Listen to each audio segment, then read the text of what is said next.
সাইদি রহমাহুল্লাহর কথা বারবার বলছি কেন? স্বাভাবিক বলারই তো কথা এই স্টেজে। উনি প্রধান অতিথির বক্তব্য রেখেছেন বা রাখবেন উনি। আমরা হয়তো আমি তখন ছাত্র শিবিরে বিশেষ অতিথি বা আমরা কোনো আলোচক হিসেবে আছি। আমরা কথা কি বলেছি এটা তো আপনারা বুঝবেন না, এটা তো বলার কিছু নাই। কি বলেছি? খুবই হালকা কথা বলেছি। এখনই কিছু জানি না, তখন কি জানতাম? এখনো ছাত্রত্ব বলা যায় শেষই করি না, তখন তো ছাত্র হয়েও নাই বলা যায়। আর ওনার মতো লোকের সামনে আমরা কি বলবো? উনি প্রধান অতিথি, তো বক্তব্য রেখেছি। উঠে প্রথমেই কথা ছিল এটা, মানে কত উদার মনের হলে, কত আন্তরিক, কত ভালোবাসা হলে তো মানে ইসলামের জন্য, আন্দোলনের জন্য, সংগঠনের প্রতি এবং সেই সংগঠনের একজন সাধারণ কর্মীর প্রতি তার ভালোবাসার জায়গাটা কত বড় হলে উঠেই প্রথম ওই ভরা মজলিসে মাসুদ কথা বলে ফেলেছে, এখন আর আমার তেমন কথা বলার খুব প্রয়োজন আছে বলে মনে করছি না। এটা কি শফিকুল ইসলাম মাসুদের কোনো যোগ্যতা বলে মনে হয়েছে আপনার কাছে? আমি ছাত্র শিবিরকে এখনো মাঝে মধ্যে বলি, তোমরা জামাত ইসলামী পেয়েছো, ছাত্র শিবির পেয়েছো, অনেক কিছু তোমরা পাওনি। আমি জানি না যে আল্লাহ তাআলা এই পাওনাগুলো তোমাদেরকে কি দিয়ে পূরণ করে দেবে। আলহামদুলিল্লাহ আপনাদের মধ্যে এটা এখনো চালু আছে। অনেকে ফোন করেন, আমাদেরকে উৎসাহিত করেন, অনুপ্রাণিত করেন, আমাদেরকে হিম্মত দেন, আপনারা সাহস যোগান। আপনারা এটা আরো অনেক বড় করে আপনাদের যত করতে পারবেন তত বেশি বারাকা আল্লাহ তাআলা। আসসালামু আলাইকুম। দর্শক ওলামা বিভাগের বিশিষ্ট আলেমদেরকে নিয়ে ঢাকা দক্ষিণ মহানগরীতে একটি কর্মশালা অনুষ্ঠিত হয়। সেই কর্মশালায় বক্তব্য রাখেন ডক্টর শফিকুল ইসলাম মাসুদ। বক্তব্যের মাঝে তিনি আল্লামা দেলোয়ার হোসেন সাঈদীর কিছু স্মৃতিচারণ করেন। যে স্মৃতিচারণ আল্লামা দেলোয়ার হোসেন সাঈদীর এই স্মৃতিগুলো আমাদের হৃদয়ে নাড়া দিয়েছে এবং অন্তর কেঁদে উঠেছে। আজকের ভিডিওটি দেখলে ডক্টর শফিকুল ইসলাম মাসুদ ভাইয়ের এই বক্তব্যটি শুনলে অবশ্যই আপনার হৃদয়ে নাড়া দিবে, অন্তর কেঁদে উঠবে। তো দর্শক দেরি না করে আসুন ডক্টর শফিকুল ইসলাম মাসুদ ভাইয়ের এই বক্তব্যটি দেখি। দেখার শেষে অবশ্যই ভিডিওটি আপনারা শেয়ার করে অন্যকে দেখার সুযোগ করে দিবেন। তো আসুন ওনার বক্তব্যটি আমরা দেখি, শুনি। আমাদের আপনাদের সকলের প্রিয় মুফাসসির, আন্তর্জাতিক মুফাসসিরে কোরআন হযরত মাওলানা দেলোয়ার হোসেন সাঈদী রাহিমাহুল্লাহ শহীদ, আল্লাহ তাআলা তাকেও কবুল করুন। আমি প্রায় প্রতিদিন ঢাকার বাইরে থেকে উনি আসলে এমন দিন হতো না যে দৈনিক সংগ্রাম পত্রিকা নিয়ে উনি আমিরে জামাত এবং মুজাহিদ ভাই দুজনকেই টাইম নিতেন যে সকালে নাস্তা আপনাদের সাথে করতে চাই। প্রায় সপ্তাহে অন্তত যদি ঢাকায় থাকতেন আমি খুব মিস কম হতে দেখতাম যে সংগ্রাম নিয়ে উনি তাদের সাথে বসতেন। আমিরে জামাত সিকরাজিনের সাথে বসতেন আমাদের মুফাসসিরে কোরআন হযরত সাঈদী রাহিমাহুল্লাহ, এবং ধরে ধরে লাইন উনি পড়তেন, জিজ্ঞেস করতেন যে এই পর্যন্ত আমার ব্যাপারে আপনাদের পরামর্শ কি, এইটুকু ঠিক আছে কিনা। তো আমিরে জামাত কিছু বলতেন বা মুজাহিদ ভাই কিছু বলতেন, উনি নোট নিতেন। আমি এটা এই জন্য বলেছি যে আমাদের হয়তো এই জায়গাটা শূন্যতা তৈরি হয়েছে, কিন্তু আল্লাহ সুবহানাহু ওয়া তাআলা কোনো না কোনোভাবে তো এই জায়গাটা আবার পূরণ করারও তার কোনো পরিকল্পনা নিশ্চয়ই আছে। আমি মনে করি আমাদের শূন্যতা যেটুকু তৈরি হয়েছে, আন্তরিকতা দরদের জায়গাটা যেন আমাদের শূন্যতা তৈরি না হয়। উনি যে বিনয়টা উপস্থাপন করেছে এটা আমি নিজের দেখার সুযোগ পেয়েছি বলে বলছি। আমারও তখন আমি খুব বিস্মিত হতাম যে উনি বক্তৃতা করেন, নিজামী ভাই এখানে ভুল ধরিয়ে দিবেন, ওনাকে সংশোধন করতে হবে, ওনার সংশোধন তাকে চেয়ে নিতে হবে, একদম বৈঠকীয়ভাবে বসে সেখান থেকে এটা আদায় করে নিতে হবে। এটা খুব জরুরিয়াত মনে আমার কাছে মনে হতো না, কিন্তু উনি এটা খুব সিরিয়াসলি নিতেন এবং নোট করে নিতেন। আপনাদের মনে আছে যে সিলেটে উনি একটা বক্তব্য দিয়েছিলেন, সিলেটবাসী লন্ডনে যারা থাকতেন, এটা নিয়ে তো তৎকালীন সময় দেশে বিদেশে এই শাহরিয়ার কবির সহ সিলেটের যারা, ওই যে সিলেটের জাফর ইকবালটা মেনলি এটাকে ইন্ধন দিয়েছিল। এটা অনেক বড় একটা ঘটনা তৈরি হয়েছিল। তো আল্লামা সাঈদী রাহিমাহুল্লাহ উনি ওই একটা ঘটনাকে সবসময় নেতৃবৃন্দকে বলতেন যে আমার অনেক কথা বলার মধ্যে ছোট্ট একটা দুইটা কথা ইসলামী আন্দোলন দেশকে বিব্রতকর পরিস্থিতিতে ফেলে দিতে পারে, সেই জায়গায় আমি আপনাদের সহযোগিতাও চাই এবং বিশেষভাবে আপনাদের কাছে আমি দোয়াও চাই। আমি এটা এই জন্য বলেছি যে নসিহা এইটুকু না, নসিহা হচ্ছে এইটুকু শুধু আপনাদেরকে স্মরণ করানো যে সংগঠনের দায়িত্বের জায়গায় যারা থাকেন তাদের অনেকগুলো বিষয় তাদের সামনে থাকার কারণে কিছু বিষয় হয়তো আপনাকে তারা সহযোগিতা করার মতো জায়গায় হয়তো আল্লাহ তাআলা তাদেরকে রেখেছেন। এই উদারতাটুকু যেন আমরা যারা আছি আমাদের প্রত্যেকের মধ্যে আমরা লালন করতে পারি, আল্লাহ তৌফিক দান করুন। সাইদি রহমাহুল্লাহর কথা বারবার বলছি কেন? স্বাভাবিক বলারই তো কথা এই স্টেজে। উনি প্রধান অতিথির বক্তব্য রেখেছেন বা রাখবেন উনি। আমরা হয়তো আমি তখন ছাত্র শিবিরে বিশেষ অতিথি বা আমরা কোনো আলোচক হিসেবে আছি। আমরা কথা কি বলেছি এটা তো আপনারা বুঝবেন না, এটা তো বলার কিছু নাই। কি বলেছি? খুবই হালকা কথা বলেছি। এখনই কিছু জানি না, তখন কি জানতাম? এখনো ছাত্রত্ব বলা যায় শেষই করি না, তখন তো ছাত্র হয়েও নাই বলা যায়। আর ওনার মতো লোকের সামনে আমরা কি বলবো? উনি প্রধান অতিথি, তো বক্তব্য রেখেছি। উঠে প্রথমেই কথা ছিল এটা, মানে কত উদার মনের হলে, কত আন্তরিক, কত ভালোবাসা হলে তো মানে ইসলামের জন্য, আন্দোলনের জন্য, সংগঠনের প্রতি এবং সেই সংগঠনের একজন সাধারণ কর্মীর প্রতি তার ভালোবাসার জায়গাটা কত বড় হলে উঠেই প্রথম ওই ভরা মজলিসে মাসুদ কথা বলে ফেলেছে, এখন আর আমার তেমন কথা বলার খুব প্রয়োজন আছে বলে মনে করছি না। এটা কি শফিকুল ইসলাম মাসুদের কোনো যোগ্যতা বলে মনে হয়েছে আপনার কাছে? আমি ছাত্র শিবিরকে এখনো মাঝে মধ্যে বলি, তোমরা জামাত ইসলামী পেয়েছো, ছাত্র শিবির পেয়েছো, অনেক কিছু তোমরা পাওনি। আমি জানি না যে আল্লাহ তাআলা এই পাওনাগুলো তোমাদেরকে কি দিয়ে পূরণ করে দেবে। আলহামদুলিল্লাহ আপনাদের মধ্যে এটা এখনো চালু আছে। অনেকে ফোন করেন, আমাদেরকে উৎসাহিত করেন, অনুপ্রাণিত করেন, আমাদেরকে হিম্মত দেন, আপনারা সাহস যোগান। আপনারা এটা আরো অনেক বড় করে আপনাদের যত করতে পারবেন তত বেশি বারাকা আল্লাহ তাআলা দান করবেন। তৃতীয় কথা হচ্ছে, সম্মানিত উলামায়ে কিরামগণ, বুখারী শরীফের হাদিস, যেখানে রাসূল করিম সাল্লাল্লাহু আলাইহি ওয়াসাল্লাম আন ইবনে মাসউদ রাদিয়াল্লাহু তাআলা আন قال كان النبي সাল্লাল্লাহু আলাইহি ওয়াসাল্লাম, যখন আবদার করেছিলেন যে ইয়া রাসূলুল্লাহ সাল্লাল্লাহু আলাইহি ওয়াসাল্লাম, আপনি আমাদেরকে যতটুকু নসিহত করেন আরো যদি বেশি নসিহত করেন তাহলে আমরা আরো কি হতে পারি, উপকৃত হতে পারি। যে কথাটার শেষ কথা ছিল যে আমি তোমাদেরকে কথাটা বলতে পারি, ইয়াতাখাওয়ালনা বিল মাউইযা, এটা করা যায়, কিন্তু আমার পক্ষে বলা যত সহজ, তোমাদের পক্ষে এটা পালন করাটা, মানতে পারাটা, আমল করতে পারাটা, বাস্তবায়ন করাটা তত সহজ নাও হতে পারে।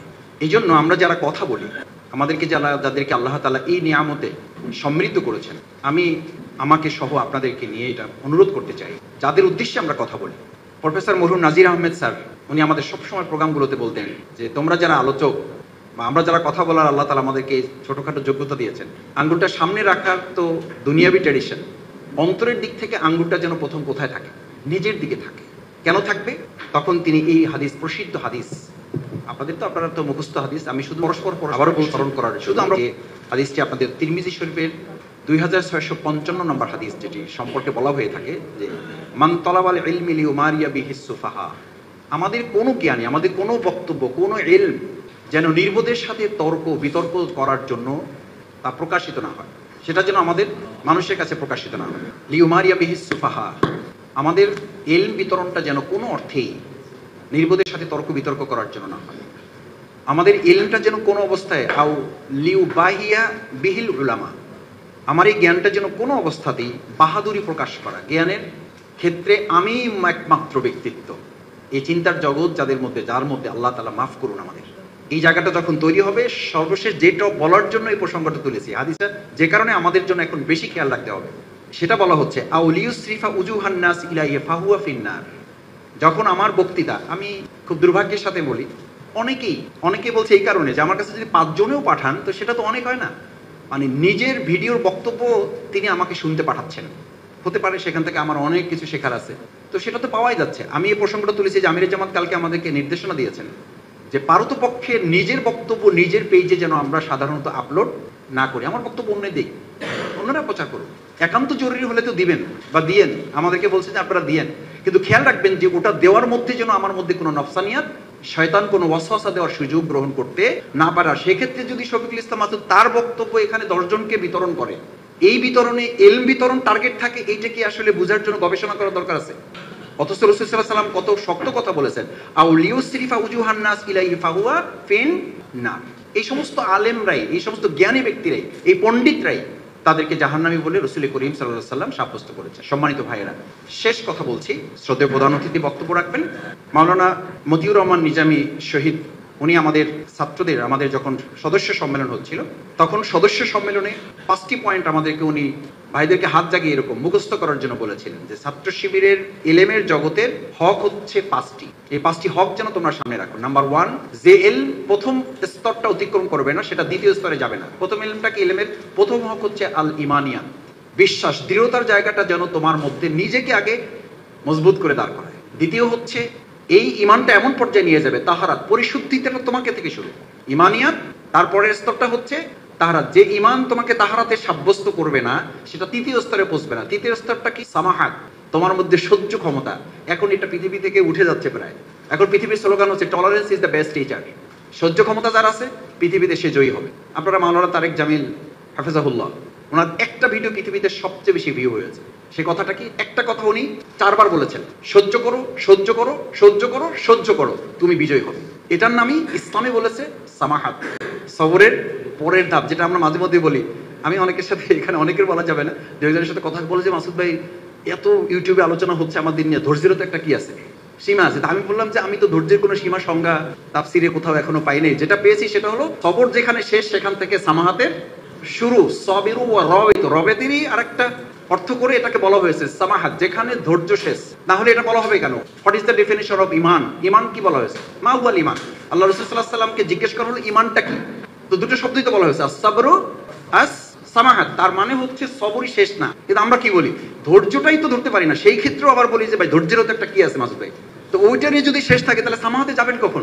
তাহলে ইউটিউবের একটা বক্তৃতা শুনে আমি কেন অস্থির হয়ে যাচ্ছি, ইউটিউবের একটা লেকচার শুনে কেন আমি হয়ে যাচ্ছে, অথচ বানিয়ে জামাত মাওলানা মওদুদী মরহুম রহমাতুল্লাহ প্রথম যখন জামাতের প্রতিষ্ঠার জন্য বসেন যাদের নিয়ে, তাদের মধ্যে তো অধিকাংশ আলেমগণই ছিলেন। তারাই প্রশ্ন করেছিলেন যে আল্লামা আপনার কাছে আমাদের প্রশ্ন হচ্ছে, আপনারা পড়েছেন কার্যবিবরণী, ওনার জীবনী পড়েছেন, পরিষ্কার লেখা আছে যে এই আন্দোলনের সর্বপ্রথম বিরোধিতাটা কোথা থেকে হবে? সেকুলারিজম থেকে হবে, ন্যাশনালিজম থেকে হবে, কমিউনিজম থেকে হবে, অন্য কোন ইজম থেকে হবে? উনি বলেছিলেন না, প্রথম প্রতিবন্ধকতাটা হবে কোথা থেকে?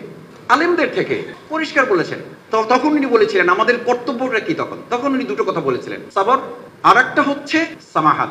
তখন উনি জিজ্ঞেস করেছিলেন ওই যারা ছিলেন যে সবর না হয় বুঝলাম, কিন্তু সামাহাত মানে কি? বলছি তখন ওই যখন মনে হবে যে আর ধৈর্য ধরতে পারছি না, তখনকার জন্য হলো কি সামাহাত, কারণ এটা ইমান, তাহারাত এবং পরবর্তী সামাহাতেরই পার্ট। তারপরেরটা হচ্ছে শহীদ হিসেবে তখন আমাদের চতুর্থ আঙ্গুলটা দিয়ে বললেন, যখন তুমি সামাহাতের মানে এই স্তরটা অতিক্রম করতে পারবা, তখন চতুর্থ ধাপটা তোমার ইলম তোমাকে ডিমান্ড করবে, সেটা হচ্ছে আল ইখবাত।